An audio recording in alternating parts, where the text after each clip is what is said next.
It was an apparently ordinary Saturday morning in Salem, Oregon. The sun was breaking timidly through the heavy clouds of March, and the Morrison family was preparing for another peaceful weekend. But, within a matter of hours, their lives would be shattered forever, beginning a mystery that would consume 25 years of their existence. Today, we are going to dive into the case that shook an entire community and left investigators perplexed for more than 2 decades. If you appreciate real mysteries and unsolved cases, don't forget to subscribe to the channel and activate the notification bell, because this is just one of the many fascinating cases we explore here weekly. Prepare yourself to learn the story of Sarah Morrison, a 19-year-old young woman whose disappearance would defy all logic, and whose truth, when finally discovered, would be more devastating than anyone could imagine. This is a journey through time, hope, despair, and a discovery that would change everything. Sarah Elizabeth Morrison was the type of person who illuminated any environment she entered. With her wavy brown hair that fell to her shoulders and expressive green eyes, she carried a contagious smile that reflected her genuinely warm personality. At 19 years old, she measured 5 feet 5 inches in height and weighed approximately 121 pounds, with a small scar on her chin, the result of a bicycle fall in childhood. Sarah was a second-year psychology student at the University of Oregon, where she stood out not only for her exemplary grades, but also for her involvement in volunteer activities.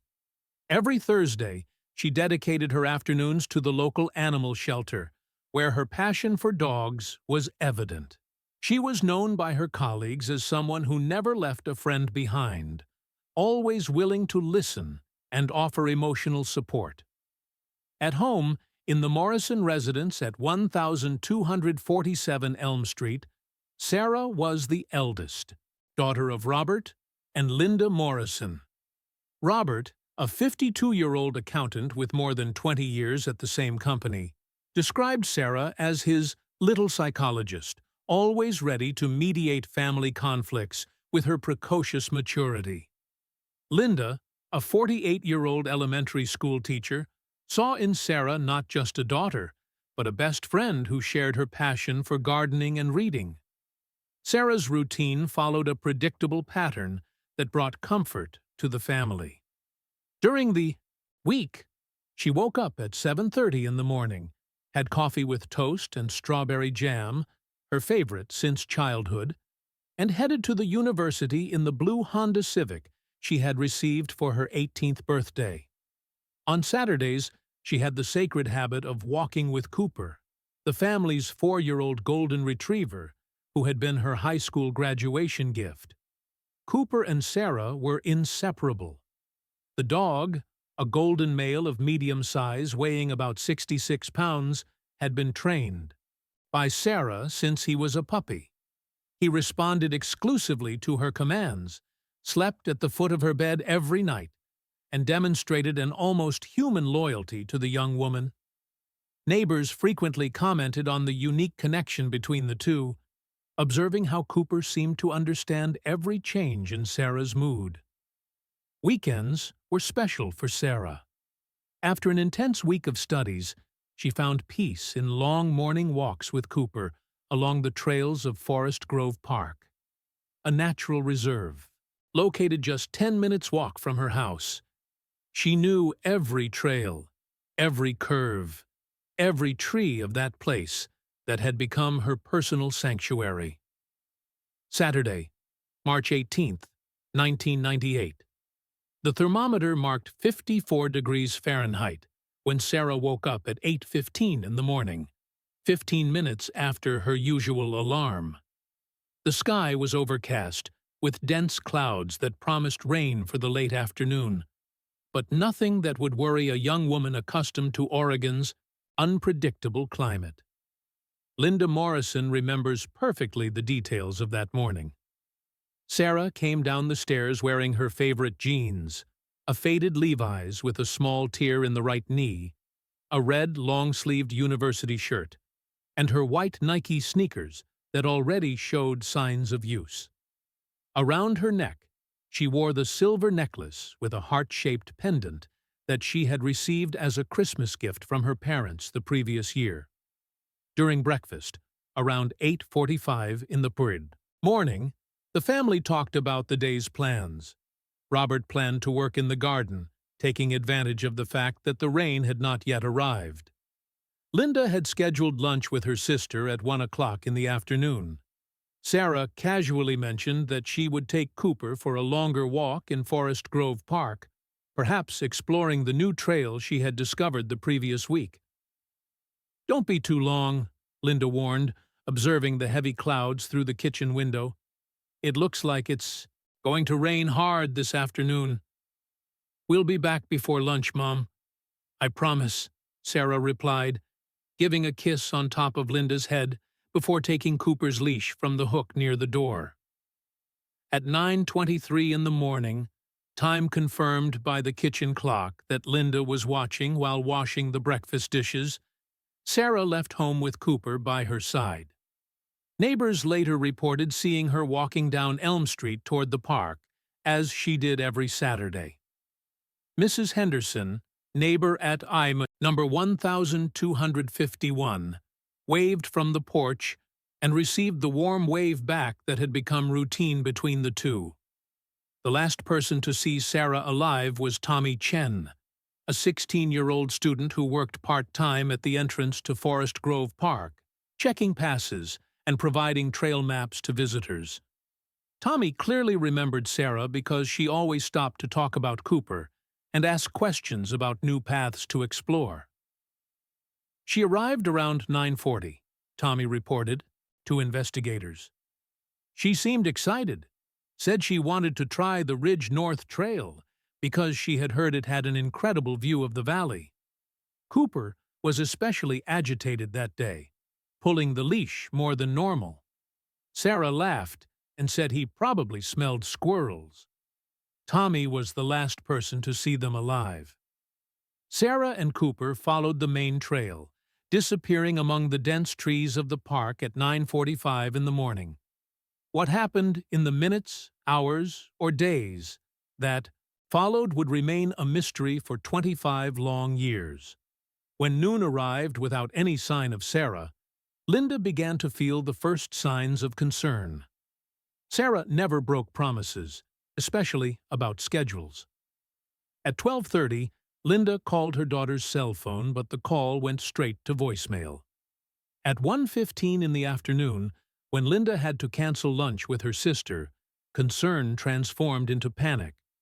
Robert immediately went to Forest Grove Park, where he found Tommy still working at the entrance gate. The young man confirmed having seen Sarah enter the park earlier, but had not seen her leave. Together, they walked the main trails shouting the names of Sarah and Cooper, but found only the silence that would begin to haunt their lives. At 5:30 in the afternoon on Saturday, when the rain finally began to fall over Salem, Robert and Linda Morrison made the call that no parent should have to make. Linda's trembling voice echoed through the line. "My daughter went out to walk the dog this morning and hasn't returned. Something is very wrong." The Salem Police Department initially treated the case as a possible accident or a young woman who decided to extend her walk. But when Detective Monica Reeves arrived at the Morrison residence at 7:15 in the evening, she immediately perceived that this was something much more serious. Her 15 years of experience in missing persons cases told her that young women like Sarah Morrison didn't simply disappear without leaving traces. "From the first moment, we knew this was not a routine case," recalls Detective Reeves. "Sarah was extremely responsible, had a rigid routine, and, more importantly, was accompanied by a highly trained dog. Dogs like Cooper don't abandon their owners, especially in dangerous situations." The first major search operation was organized for Sunday morning, bringing together more than 150 volunteers from the local community. The response was overwhelming. teachers from the school where Linda worked, Sarah's university colleagues, members of the Methodist church the family attended, and dozens of strangers presented themselves at Forest Grove Park at 7 o'clock in the morning, determined to bring Sarah back home. During 3 intense days, search teams combed every trail, every ravine, every dense area of the forest. National Guard helicopters flew over the region, their thermal cameras searching for any sign of life. Search dogs were brought from Portland, following trails that invariably disappeared at a specific point on the Ridge North Trail, approximately 2.3 kilometers from the park entrance. It was there, at that inexplicable point, that all traces simply vanished. The search dogs became confused, spinning in circles, unable to detect any continuation of Sarah's or Cooper's scent. It was as if both had simply evaporated into thin air. The investigators' first theories varied widely. Some speculated about a possible accident. Perhaps Sarah had fallen into some deep, unmapped ravine. Others considered the possibility of kidnapping, although Cooper's presence made this theory problematic. Predators rarely risk confronting large protective dogs, and Cooper was known for his fierce loyalty to Sarah. The most disturbing theory emerged during the second week of investigation, when Sarah's psychological profile was completely analyzed. The young woman had no history of depression, financial problems, or significant family conflicts. There were no signs of abusive relationships or external threats. Sarah Morrison was, by all standards, a stable young woman living a happy and well-adjusted life. The Salem community reacted with unprecedented mobilization. Posters with Sarah's smiling photo appeared on every post, every storefront, every community bulletin board in the city. The description included specific details. Sarah Morrison, 19 years old, 5 feet 5 inches, brown hair, green eyes, last seen wearing jeans, red University of Oregon shirt, white Nike sneakers, accompanied by Cooper, male golden retriever. The Morrison family transformed their house into an informal operations center. Linda took indefinite leave from school, dedicating every waking moment to coordinating searches, distributing flyers, and answering calls from possible witnesses. Robert drastically reduced his work hours, spending days traveling secondary roads, talking to rural residents, checking every sighting report. But as weeks turned into months, the cruel reality began to set in. Official searches were gradually reduced. The volunteers, initially numerous and enthusiastic, began to return to their normal routines. Calls with possible clues became increasingly rare and less credible. The years that followed Sarah Morrison's disappearance were marked by a slow and constant agony that profoundly transformed the family and the Salem community. What began as an intense mobilization gradually gave way to a reluctant acceptance that Sarah and Cooper seemed to have simply disappeared from the face of the earth. Robert Morrison aged drastically in the first 5 years after the disappearance. His dark hair became completely gray, and deep worry lines permanently settled on his face. He developed the obsessive habit of driving to Forest Grove Park every Saturday morning, exactly repeating the path that Sarah had taken on that last day. Linda often found him, standing at the point where the tracks disappeared, staring fixedly at the forest as if expecting his daughter to emerge from the trees at any moment. Linda dealt with the loss differently, but equally devastatingly. She kept Sarah's room exactly as it was on the day of disappearance. The unmade bed, psychology books scattered across the study table, a half-full coffee cup that she could never force herself to wash. Neighbors reported seeing her talking to Sarah's photo in the living room, telling about her day, as if her daughter were still there to listen. As the years passed, New theories began to circulate in the community. Some speculated that Sarah had assumed a new identity and started a new life somewhere distant, although this theory was inconsistent with everything known about her personality and family bonds. Others suggested darker theories involving cults or human trafficking networks, but no evidence ever emerged to support these speculations. In 2003, 5 years after the disappearance, a disturbing event briefly revived the investigation. A truck driver reported seeing a young woman matching Sarah's description at a gas station near the California border. According to him, the young woman seemed nervous and repeatedly looked back, as if fearing she was being followed. When he approached to offer help, she quickly disappeared into the women's bathroom and was never seen again. Investigators followed this lead for months, analyzing security, cameras, and interviewing gas station employees along the entire route. Although they never found conclusive evidence, the incident gave new hope to the Morrisons. For the first time in years, they dared to believe that Sarah might be alive, somewhere, perhaps unable to return home for reasons they couldn't understand. The 10th anniversary of the disappearance, in 2008, marked an emotional turning point for the family. The community organized a memorial vigil at Forest Grove Park, bringing together more than 300 people who lit candles in Sarah's memory. It was that night that Linda Morrison, for the first time publicly, expressed the possibility that her daughter might be dead. 10 years is a very long time, she told the silent crowd. If our Sarah were alive, if she could come home, she would have found a way. She loved her family too much to leave us suffering like this for so long without a word. The following years brought gradual, but never complete, acceptance. Robert returned to full-time work, but never completely stopped his solitary searches. Linda returned to teaching, channeling her pain into extra care for her students, especially those going through family difficulties. They learned to live with the absence, but never to completely overcome it. In 2015, 17 years after the disappearance, Detective Monica Reeves, already close to retirement, made one last attempt to revive the investigation using new forensic technologies.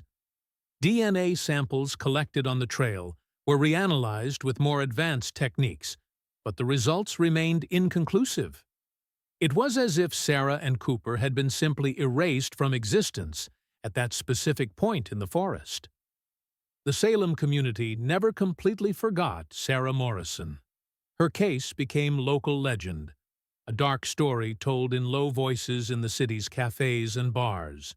New residents inevitably heard about the young woman and her dog who disappeared without leaving traces, and many avoided walking alone in Forest Grove Park, especially on Saturday mornings.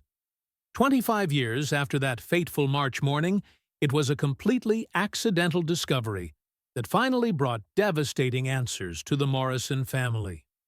On October 15, 2023, a team of geologists from Oregon State University was conducting a routine survey at Forest Grove Park for a conservation project when they made a discovery that would change everything. Dr. Amanda Foster, lead geologist of the team, was using ground-penetrating radar equipment to map underground rock formations when she detected a significant anomaly approximately 150 meters east of the Ridge North Trail, exactly in the area where Sarah's and Cooper's tracks had mysteriously disappeared 25 years before. Initially, we thought it was a natural formation, perhaps a small cave or a fissure in the rock, explains Dr. Foster. But when we examined the data more carefully, the shape and size of the anomaly were inconsistent with natural geological formations in the region. The team spent 3 days carefully excavating, removing layers of earth, decomposed leaves, and roots that had grown over more than 2 decades. At approximately 6 feet deep, they made a discovery that made their hearts stop. an artificial concrete structure, clearly built by human hands. It was a rudimentary but functionally elaborate underground bunker, measuring approximately 10 by 13 feet, with sufficient height for a person to stand. The walls were made of carefully aligned concrete blocks, and there was evidence of a primitive ventilation system. Even more shocking, the entrance had been sealed from within, using a mixture of concrete and local rocks that camouflaged perfectly with the surrounding forest environment. When authorities were called and the excavation was expanded under forensic supervision, the truth began to emerge slowly and devastatingly. Inside the bunker, preserved by the dry and controlled atmosphere, the mortal remains of Sarah Morrison and Cooper were found, along with evidence that would reconstruct the final moments of their lives. The initial forensic analysis revealed that there were no signs of external violence on any of the mortal remains. There were no bone fractures, wound marks, or any indication of physical struggle. Cooper was found positioned protectively beside Sarah, still wearing the red leather collar that she had put on him that March morning. Among the belongings preserved in the bunker were Sarah's backpack, containing her intact wallet, the Honda Civic keys, and, most disturbingly, a diary that she had apparently written during her final moments. The pages, protected by the controlled atmosphere, contained revelations that no investigator had anticipated. The diary entries, written in increasingly trembling handwriting, described how Sarah had accidentally discovered the camouflaged entrance to the bunker, while Cooper investigated strange odors coming from the ground. Curious about the mysterious construction, she had descended to explore the space, with Cooper loyally following behind her. "I found something incredible in the forest," Sarah wrote in her first entry. "It looks like some kind of abandoned underground shelter. Cooper is restless, but there's nothing dangerous here. I'm going to explore a little more before returning home." What Sarah didn't realize was that the bunker entrance was designed with a primitive but effective automatic closing mechanism. When she and Cooper descended completely, the weight of their bodies activated a counterweight system that sealed the entrance above them. Subsequent diary entries described with increasing despair her attempts to escape from their accidental underground prison. During 5 agonizing days, Sarah documented her attempts to find an exit, her growing weakness due to lack of food and limited water, and her constant concern for Cooper, who refused to eat the small provisions she had in her backpack. The last entries, almost illegible, expressed her love for her family and her apologies for not being able to return home. The discovery of Sarah's and Cooper's mortal remains finally brought the closure that the Morrison family had sought for 25 long years, but also raised disturbing questions that may never be completely answered. The subsequent investigation revealed details about the bunker that painted an even, more complex and mysterious picture. Construction analyses indicated that the bunker had been built probably in the late 1980s or early 1990s, several years before Sarah's disappearance. The construction quality and sophistication of the closing mechanism suggested it was the work of someone with significant knowledge of engineering and construction. Even more intriguing, the bunker seemed to have been designed specifically as a trap, not as a functional shelter. The historical investigation revealed that the area where the bunker was built had been private property until 1995, when it was donated to the state for Forest Grove Park expansion. The last owner, a recluse named Harold Kemper, 67 years old, had died in 1994 without known heirs. Neighbors described him as a paranoid and highly intelligent man who had served in the Vietnam War and developed obsessions about disaster preparation and self-defense. Military records confirmed that Kemper had received specialized training in shelter construction and security systems during his service. More disturbingly, investigations of his abandoned property revealed detailed plans for multiple defensive traps that he apparently had built on his land as protection against unwanted intruders. The discovery that Sarah had accidentally stumbled into a trap built by a dead man brought cruel irony to the tragedy. She was not the victim of a predator, a natural accident, or any of the theories that had circulated for decades. Instead, she was a victim of the paranoia and isolation of someone who died years before she even visited that forest. Dr. Patricia Williams, forensic psychologist consultant on the case, observed the cruel irony of the situation. Sarah was a psychology student with a passion for helping others. She dedicated her time to caring for abandoned animals and supporting colleagues in difficulties. That her life was cut short by the creation of someone consumed by suspicion and isolation is a tragedy on multiple layers. For Robert and Linda Morrison, now 77 and 73 years old respectively, the discovery brought a complex mixture of relief and renewed pain.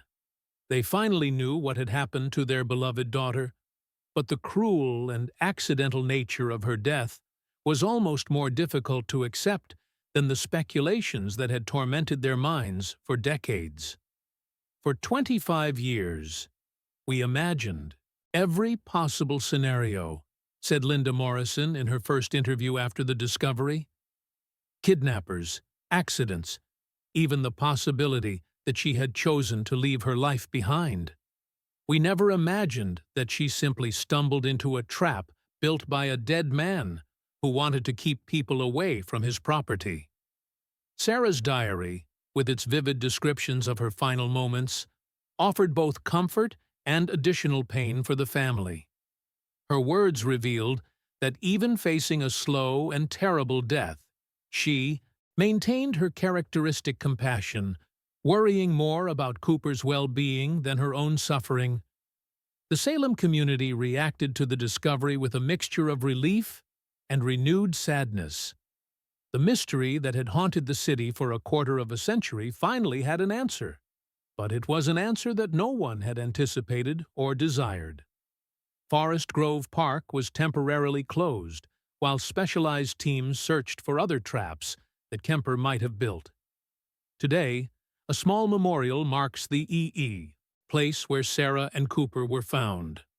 A simple bronze plaque reads, "In memory of Sarah Elizabeth Morrison and Cooper, whose kindness and loyalty remain an inspiration to all who knew them."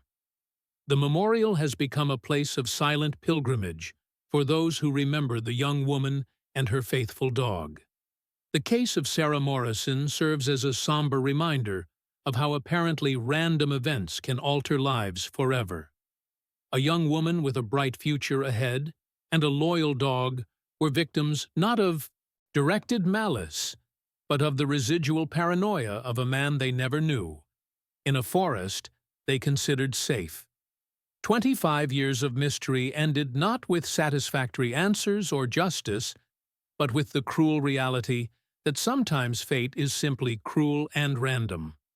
Sarah Morrison never returned from that morning walk with Cooper, but her memory continues to live in the community that never stopped searching for her, and in the family that never stopped loving her. The truth, when finally discovered, proved to be more devastating than any imagined theory. But at least it brought closure, an end to the endless search, and a place where the family could finally say goodbye.